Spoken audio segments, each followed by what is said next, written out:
it was still lighter is better. And then something changed in the 90s that I personally experienced. Because before then, you was black smooch, you was midnight, you was black on black, dirt black, muddy black, you was darkness, you black, midnight, evil motherfucker, black magic. Charcoal, you was blacky black, you was blacker than black, I'm blacker than whatever it was, black, you wouldn't knit everything in a book. And then all of a sudden it switched.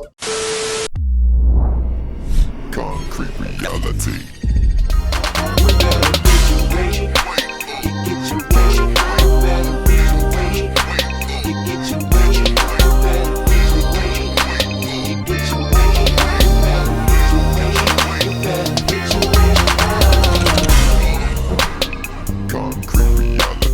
I mean, what you just said was definitely on point. If you go back and look at the legislations, it's in the books. All of these are facts. Look at the legislations. For example, in Virginia 1705, when they started getting more detailed with the classifications of race, they created slaves. Slaves were based on three types of people that they classified: Negroes, mulattoes, and Indians. Non-whites. And then on the other side, we had whites. So we got whites, we got Indians, we got Negroes, and we got mulattoes. They put all those in the classification of being qualified to become slaves. That's what 1705, that's what they did. Now, remember, this is the tricky part. What's a Negro? What's a mulatto? And what's an Indian? Other classifications that they amalgamated groups of different people, different cultures, practicing these different things into these three groups. And then they put another top group, incorporated those three groups into that top group. So now we got slaves, but underneath we have three other groups, subgroups of those groups. So when you get to the point of emancipation in the 1865, when they freed the slaves, remember what slaves were: Negroes, mulattoes, and Indians. So when they freed that group of people as slaves, they turned them all into blacks. Now, all of these people are blacks, but you forgot what they came from. They came from what? Negroes, mulattoes, and Indians. And whatever the fuck that is, that's what they were. And then they changed them into blacks. So now you got blacks thinking that they are one group of people, some sort of monolith. You're not a monolith because they labeled you simply by names. And there's always going to be based off names. Everything that we do is based off of names. Everything we do, our language defines our reality. It can't go. You can't have anything unless I tell you what it is. And then once I tell you what it is and the meaning for that thing, I control the definition and the words that I use to define it. Then I control you and your perception of what you're experiencing, because you're going to think of the name before you think of the thing. You're going to see the sunshine, but you're not going to think of the object without the word sun. It's always going to be synonymous. Same thing when you look at somebody that's dark skinned, you're always going to think Negro or black or whatever the word is for the year that we're going by for that time period. But you're never going to get away from that. Words define your reality. So you got to control the definition. LGBTQ plus, they control that. They said, hey, we're going to define ourselves according to what we want to be. And then you're going to have to accept us based off of what we define ourselves to be. They created a whole race, a group of people. And then that's what they're going by. Everything is in the name. But you're going to have to remember that the name is a mask. But my point is this, that was just in my response to as far as reparations, and why I also think that is a contribution as to why they are not giving us reparations, is because they want us to think that we're black. They control the narrative.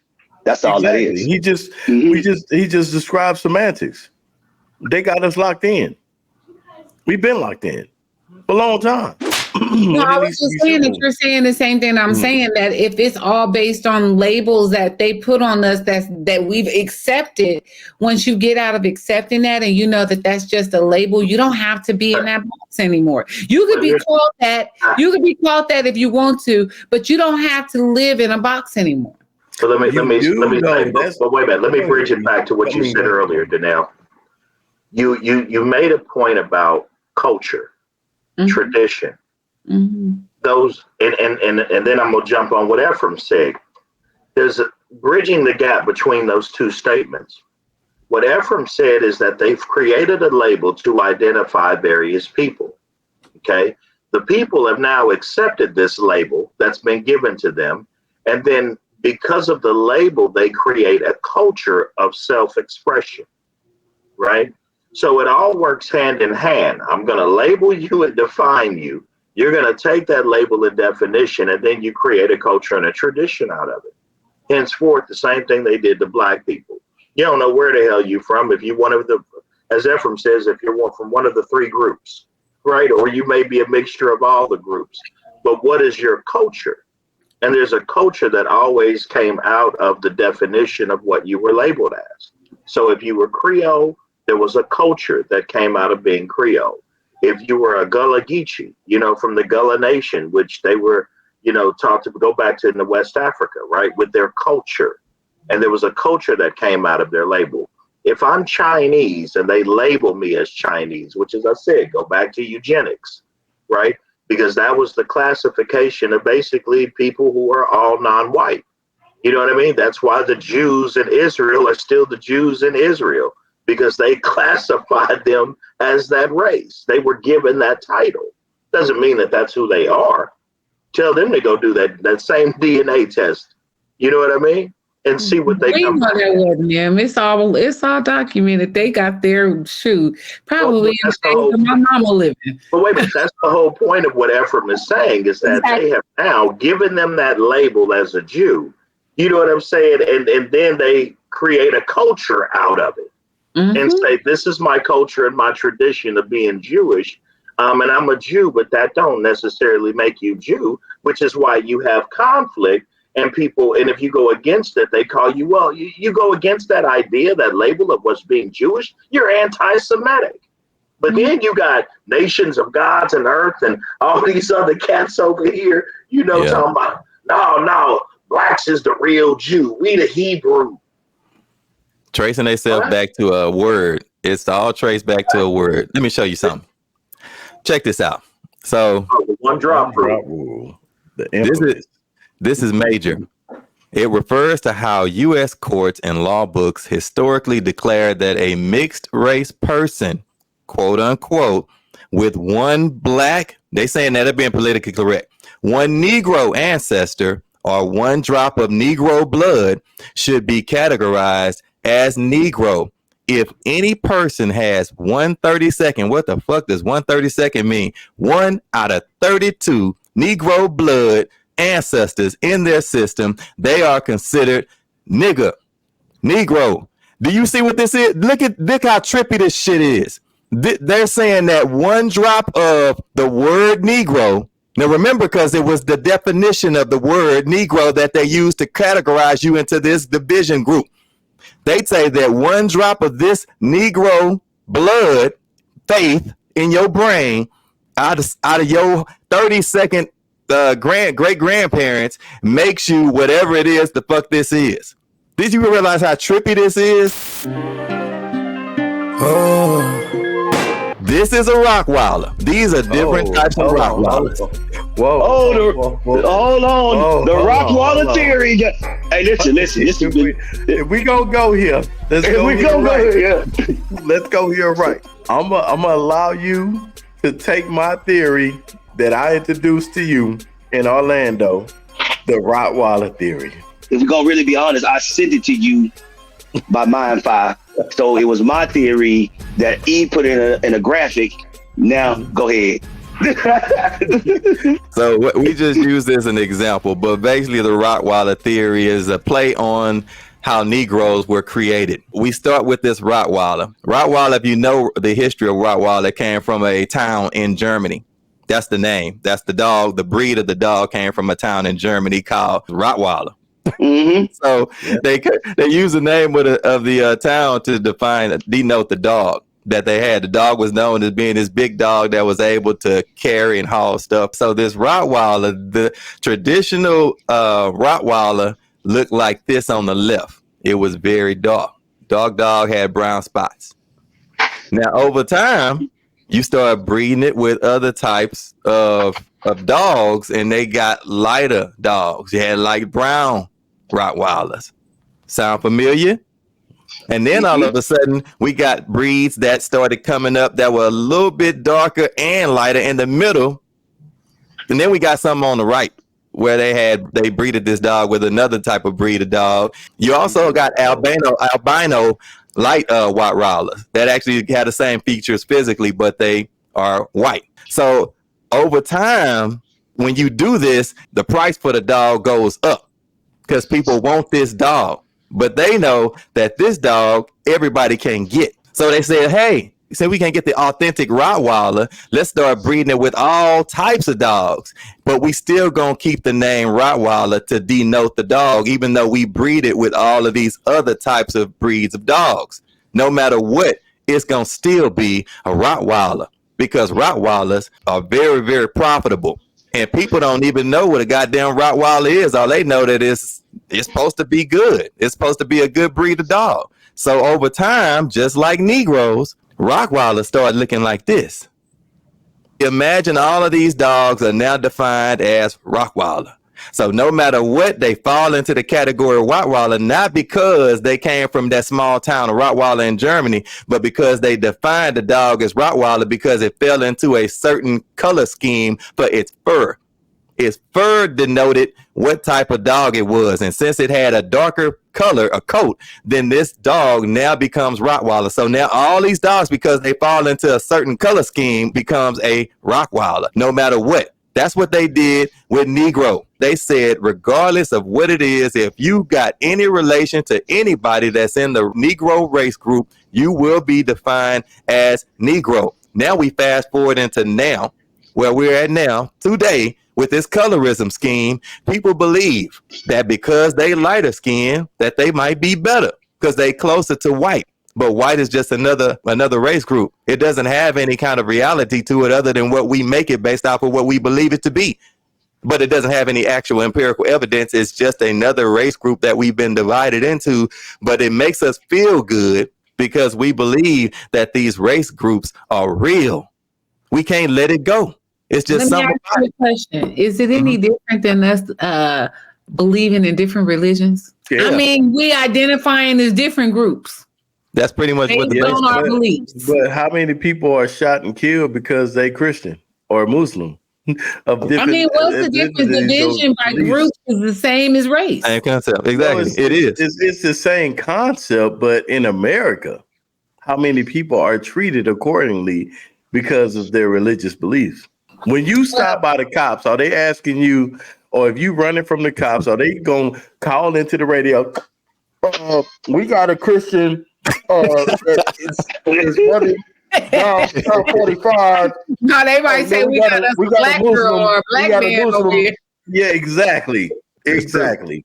It's a race-based society, not a religious-based. But like you said, there have been people that have been killed for their religion too. But I think that like for instance, after 9/11, Muslims. I mean, at the end of the day, I think that I'm just agreeing with you, Ephraim. Like, I feel like it's all just a box. It's all just a name that was given that either you accepted or you didn't accept. And because it's language, it ain't no different than me saying, I discovered bread, so I'm going to name it after myself. So everybody going to call bread Danielle. That's what this is going to be. This is going to be Danielle because that's what I named it. I discovered it. And even though they didn't discover Black people, because they were the ones in power, they had the ability to just name things and people followed. We just followed. Just like when you find a new species or a new germ or a new bacteria, whoever somebody's going to name it. And that's what everybody's going to accept it is. I'm something special.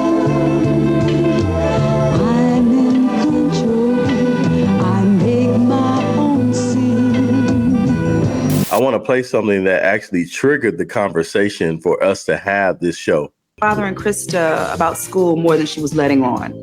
I don't want to put her on the spot with the whole family. That probably would make her uncomfortable, and I don't want that. Is there an issue? Not an issue. It's more like just something that I kind of noticed. If you look at all my friends, church and school, I'm a chubby friend. And it's not like, oh God, I just have accepted it, You're not the fat friend, Chris. I noticed that I'm left out. And other guys and talk to them, I'm left out. I'm left to the side. And I think that's why.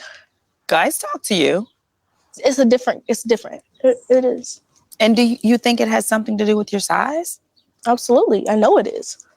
I'm not saying that no guys want chubby girls.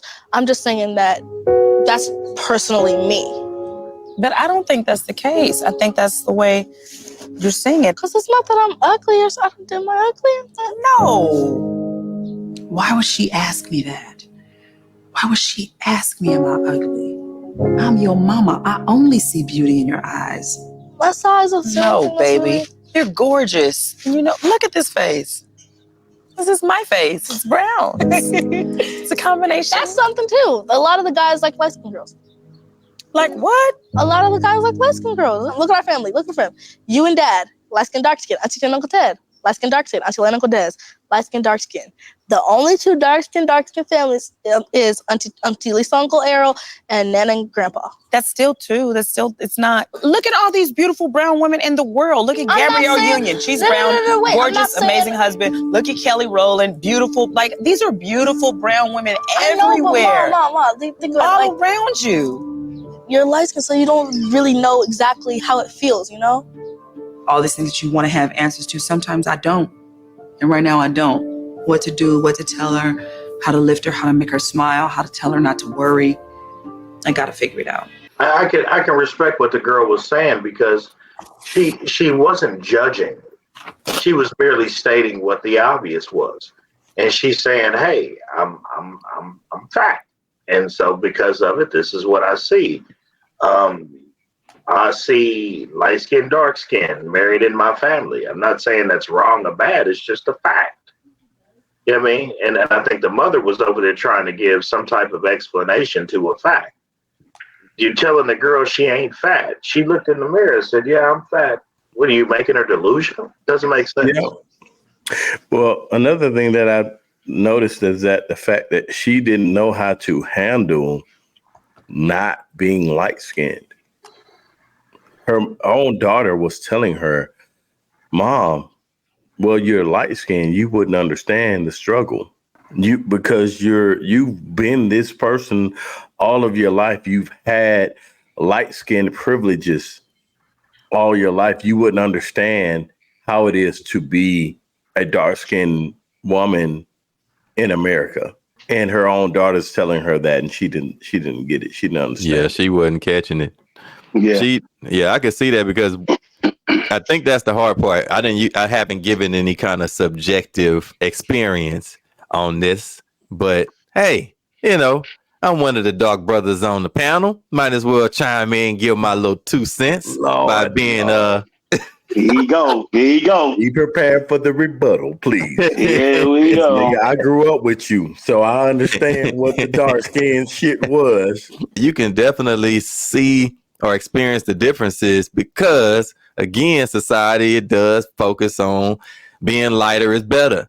But at the same time, I think at a time that came, in the 90s, it changed because then dark-skinned folks started getting a little bit more props. Come on, Big Daddy Kane. The BIGDADDYKANE. Exactly. Big Daddy Kane, Kwame. My dear, I must confess that I'm your love slave and you're my empress. Because before then, play was a play. Play was still good. And when it's done and said and done, play's gonna be the victorious one. Yep, play was part of it. But before then, it was still lighter is better. And then something changed in the 90s that I personally experienced. Because before then, you was black smooch, you was midnight, you was black on black, dirt black, muddy black, you was Darkness, you black, midnight, evil motherfucker, black magic. Charcoal, you was blacky black, you was Blickety blacker than black, I'm blacker than whatever it was, black you wouldn't knit everything in a book. And then all of a sudden it switched. I think it switched because we had more dark skinned roles being given out, like Wesley Snipes.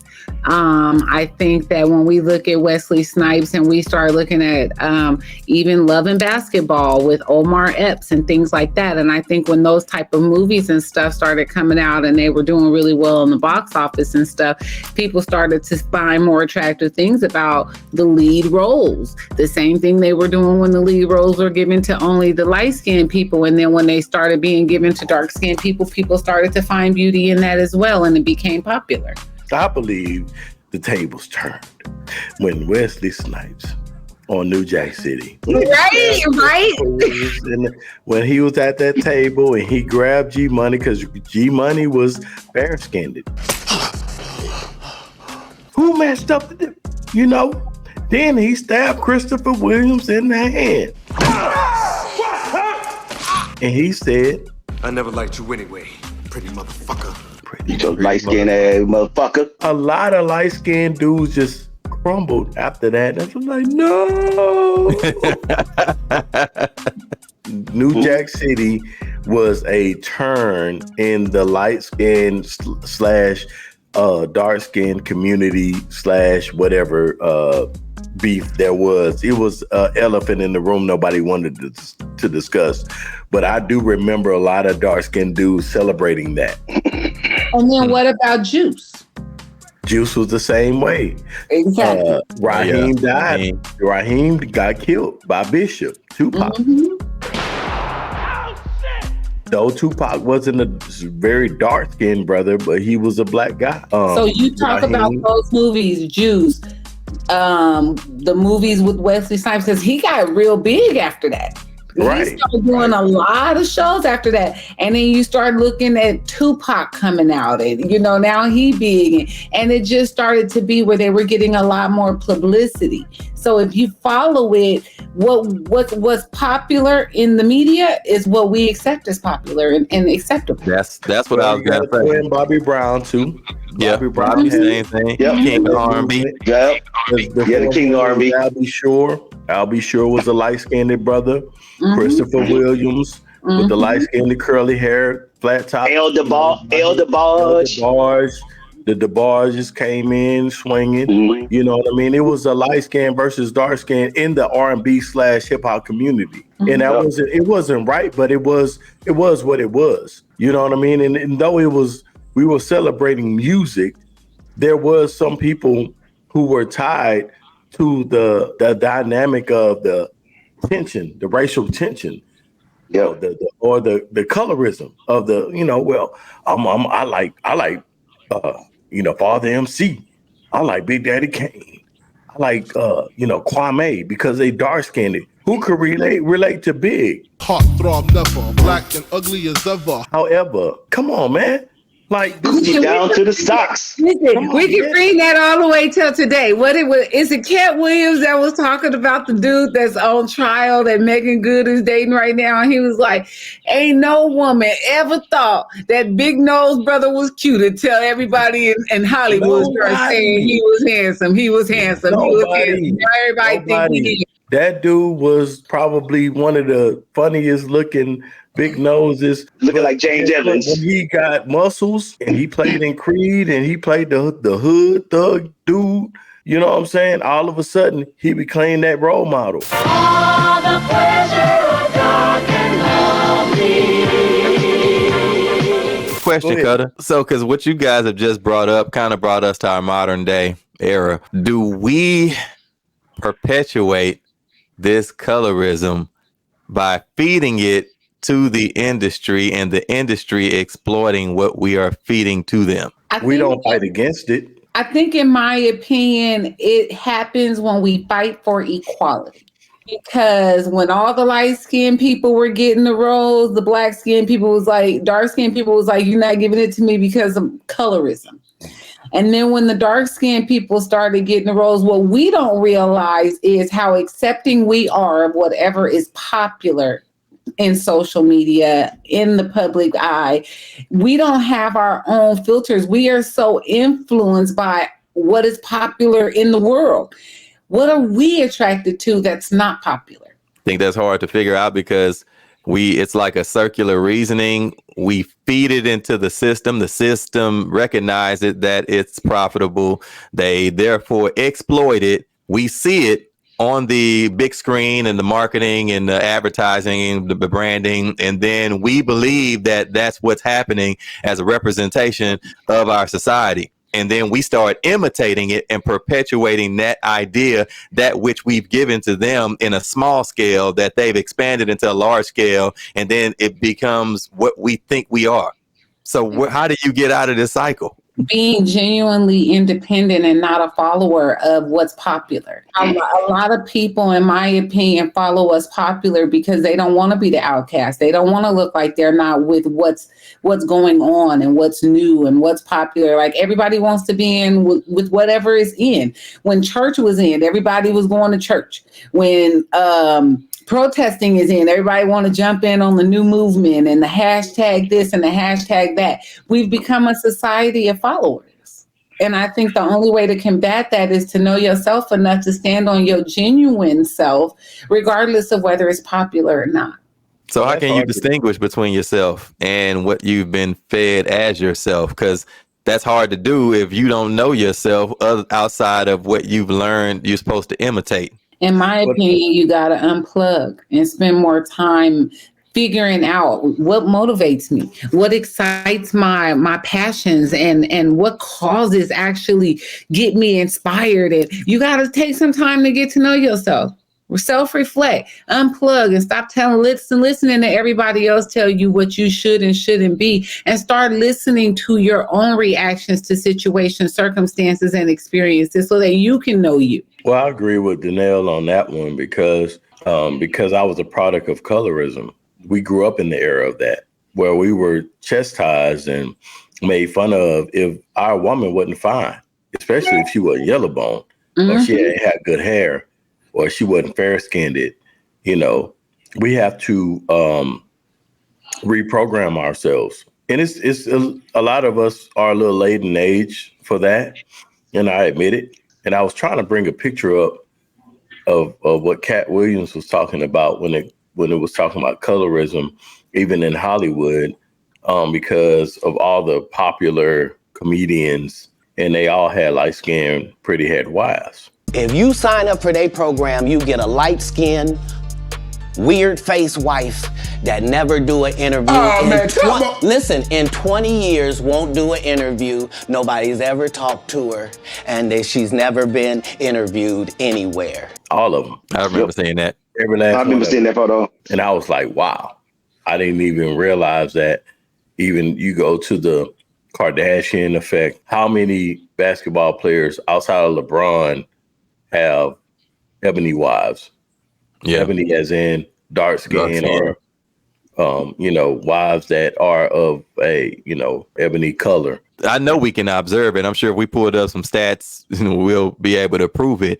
But I know we can all see that because of the advertising of lighter is better in society throughout the many years that we grew up in, and then even our parents had to experience, they showed this idea that this is what you're supposed to have. This is what's acceptable. Therefore, that's what everybody wants. So you get all of these men and women that seek these types of lighter skinned people, and then they breed with them. We have offspring. We got kids with these people, which produce more lighter skinned kids. So now to this day, I think we've definitely become a lot lighter in shade as far as the overall as a race, because we've actually breeded that type of person.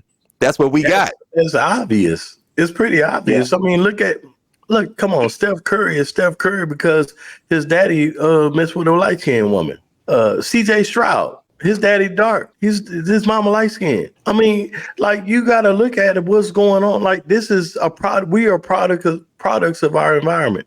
This is what we were taught in the 90s and in the early 2000s. If you are successful, go and get you the lightest skinned woman you can, if not a white woman. And then we accept you. We will accept you. I know we had this conversation before. So is that a part of Black people American dream? It's a part of what is labeled as success for a Black man. If you are, I would have to agree with that. I remember talking to my grandparents. I'm not going to say what side of my family told me this, but my grandmother told me that the reason why she married my grandfather is because he was light skinned and she knew her kids would have good hair and they wouldn't be too dark. Come on now. Well, I've heard that story too many times. Too many times. Listen to me. I got two stories and they're going to be real short. I got time, E? Yep.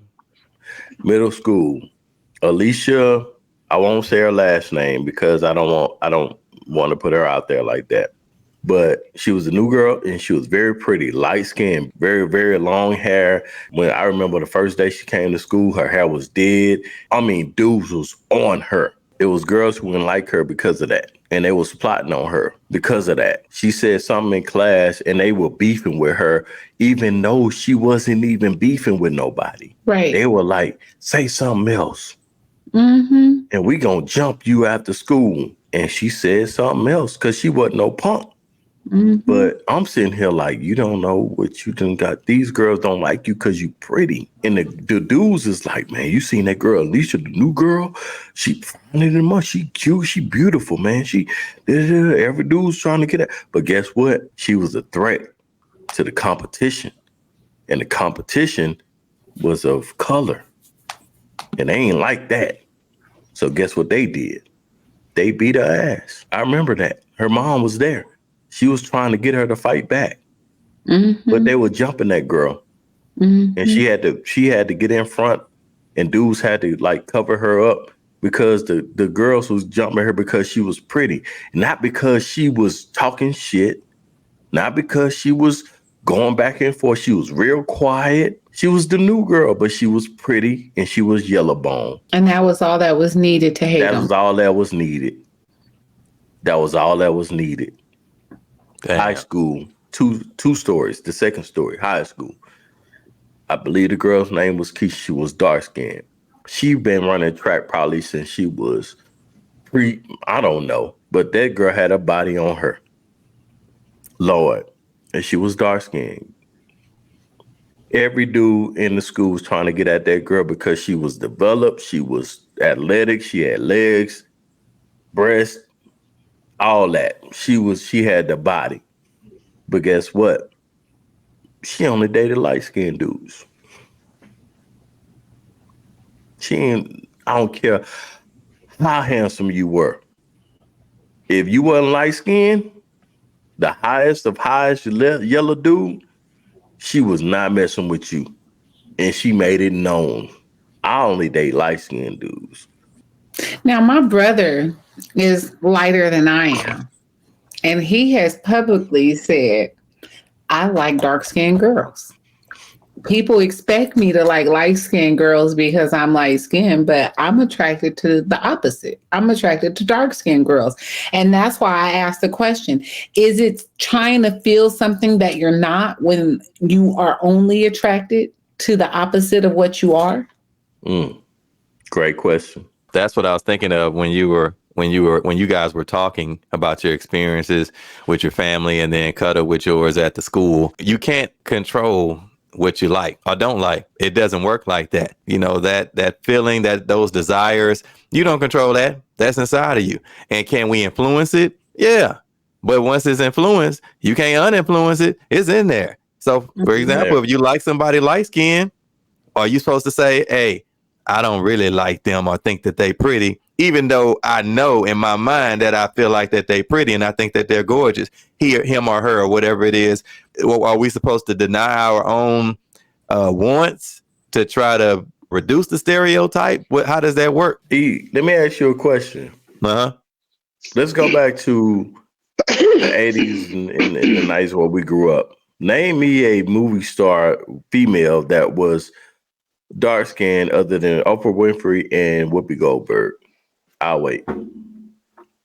Other than like the younger chicks, like what's her name from House Party? We talking about House AJ Party. Johnson. Yeah, AJ Johnson. Okay, Yeah, AJ Johnson is she was in Inkwell and she was in House Party. That was it. Like I'm really thinking. Like I'm like, damn. I'm trying to wait. Like I say, I'll wait. I've done my research. Trust me. So let's define dark. So we talking about the bottom two rows. The bottom rows. Bottom two rows. Okay. I say no, Megan Good would fall. What about Gabrielle Union?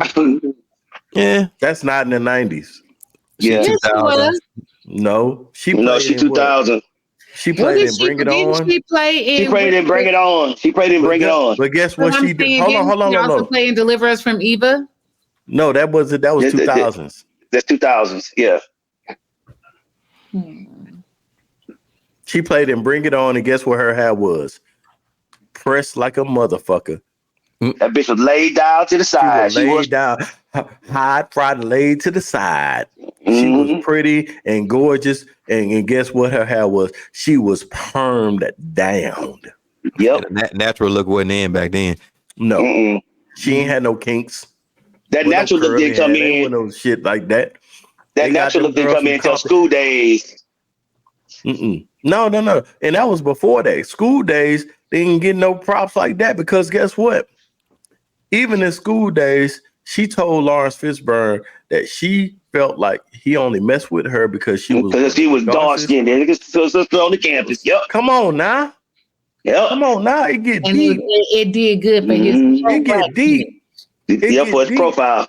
Well, multiracial is a person with one parent of one race and another parent of another race, or a person with parents who are multiracial themselves. My father is black and American Indian. My mother is Irish. So I'm a blend of three races. We grew up in Texas. It's Mexican and black. I've, seen dudes, oh man, she Mexican. I got to put one in her. She told me that, she got eyes, her eyes are gray, or she got pretty, hair, woo, woo, woo. I've heard dudes say this. Like, but the crazy thing about that is I'm gonna get her pregnant because of how she looks and her skin complexion or her hair texture. Like, I've seen dudes, I've witnessed this. So I don't know. I've had men tell me, you pretty enough for me to be with. You pretty enough for me to be seen with. I know some dudes, of course, that I've talked to that made those statements. Hey, I want my child to have, lighter skin. But it ain't as many as women, because I've heard most women that I've talked to make that statement. They make it blatantly. Hey, I want dark skinned babies. Or I want, my baby to be light skinned because I had it bad when I was dark skinned. That complex, that colorism seems to be very prominent amongst women and wondering about their offspring.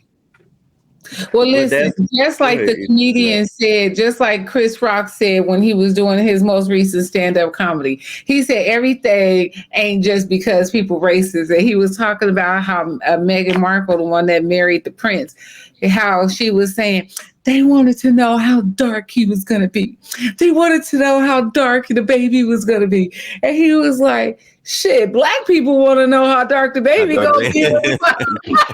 We want to look at the fingernails right here. We want to look at the ears. The ears going to tell it. The ears going to tell it. Oh, yeah, he going to get dark, baby. Yeah, he going to get dark. Yeah, he going to get dark, baby. Because, all the babies come out as pale as a white ghost. Right. My favorite one there, he ain't baked long enough. Right. And like with me, it's funny because, and I'm gonna just tell the story real quick. I know we're probably gonna be wrapping up soon, but we don't really realize how much colorism affects our children because it's hard to explain to the next generation because my kids didn't understand what race was. My kids didn't know anything about that. My son was in third grade. My oldest son, who's 28 now, he was in third grade and he was like, Mom, I like this girl at school. And I said, really? Well, what is she? He was like, what do you mean? Is she black? Is she white? I was like, is she black? Is she white? Because that's another thing. We want our kids sometimes, like if we're a black mom, a lot of black moms have a problem with their boys going out and dating white women, nationality. She know what she know what he's facing. Right. Yep. So I asked him, and he was only in the third grade. I said, was she white or was she black? He said, oh, she's white with black hair. And by then I'm like, okay. I said, David, what is your teacher? Oh, she's white with brown hair. I said, what am I? And he said, Mom, you're brown with black hair. And at the time I was married to my ex-husband and he was light skinned because his mom was white, his dad was black, and he had freckles. I said, what is stepdad? Oh, he's white with brown spots. And because my son was very fair complected, I asked him, I said, so what are you? I'm pissy yellow. Oh, wow. And I said, "You're pissy yellow." He says, "Yeah, that's what Grammy said. My mother had taught him he's He was pissy pissy yellow." yellow. Kids are all funny because you hear them talk about race because they don't understand it, but they're talking about colors and phenotypes, physical characteristics of people. And for example, with my son, he had described himself as brown, and then he called his mom. He called her lighter brown, and then he called me brown. So it's like he doesn't see like a big gap between me and him in color or me and his mama. He sees all brown, but then he was confused because they wanted to teach him that he was black.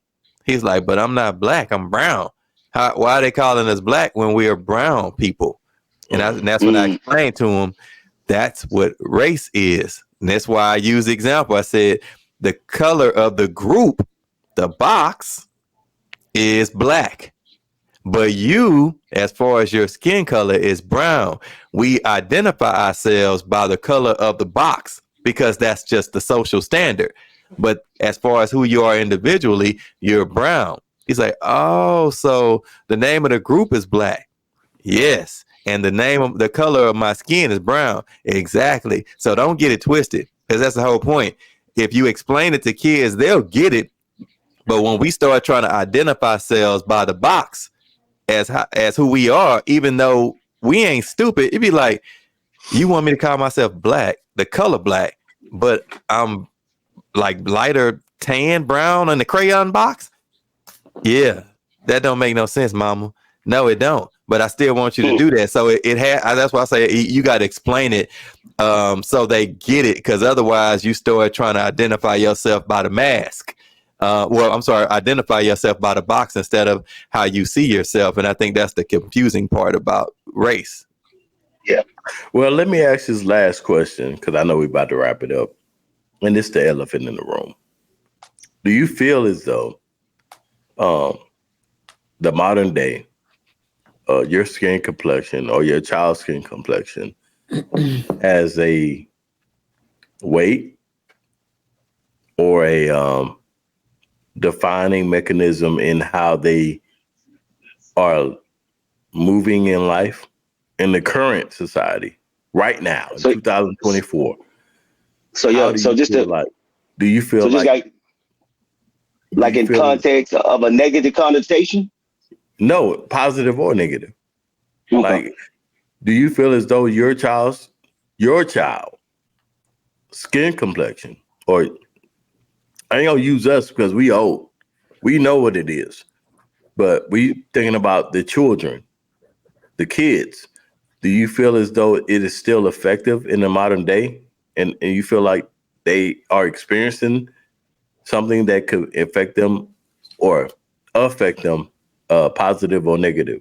Well, for me, I would say no, just because the way they were raised. I think as parents, we are our kids' first role models, and we pour into them in a certain way that, and you explain to them, like he said, how this game is played. And just because, like I said, my oldest son is Orlando. He's light skinned. My youngest is Kobe. He's fair skinned as well, and Brian is dark like me. So I think it's all about how you instill into them the confidence that they have and how they walk and how they move in life. So like Brian, he don't give a shit. He really don't. He's like, I'm a chocolate drop. That's who I am. I'm sexy. That's what he'll say every time. He'll say it every time. He had heard him on the background. He'd be like, yeah, Pops, you wish you looked like me. And I was like, nigga, you look just like me. What the hell are you talking about? And Orlando is a little bit different because, he moves a different way, just because he don't care about his skin color. He just care about what he's looking like when he moves. Same with Kobe too as well.